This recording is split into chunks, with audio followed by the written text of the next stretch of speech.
I wanted to make a little tutorial on part of the Delta math from today, just because it is something that is very visually driven and I don't want you to stare at it and be confused.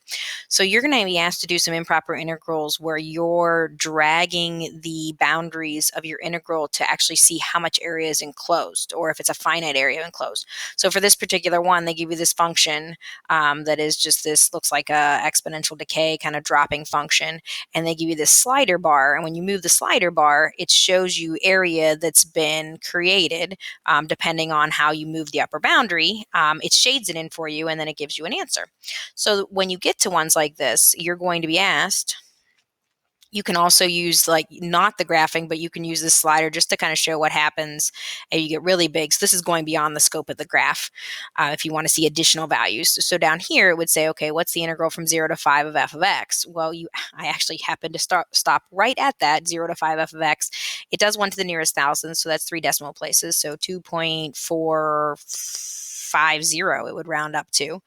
And then if you wanted to go to 10, then you could take this slider and you could go out to 10. It's a little finicky, especially when you're moving, whether you're moving with a mouse or your finger. I was there. There it is. You have 2.539, so 2.540, and you can do that and so on and so on. And then what you're going to see as you get bigger and bigger, the question is, are you getting a finite number? Is it getting closer and closer to a value? If that's the case, we would say the limit exists, and you would tell me what value it's getting closer to. Or does the limit not exist? And by not exist, what that means is it just keeps getting larger and larger and larger and doesn't converge. Basically, this is asking about convergence versus divergence, but it's saying existing versus not existing. Existing meaning I'm getting a finite number, not existing meaning I'm getting something that just gets bigger and bigger and goes to infinity.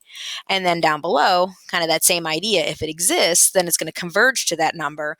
And if it doesn't exist, then we would say it diverges. Now, if you switch to diverge, it doesn't give you a value that it diverges to, because it diverges, it gets big, it's an infinite value. So that's how you do these. Kind of an interesting way to get a visual connection. They shouldn't take very long once you get the hang of it, but I figured a couple minutes to explain would make more sense.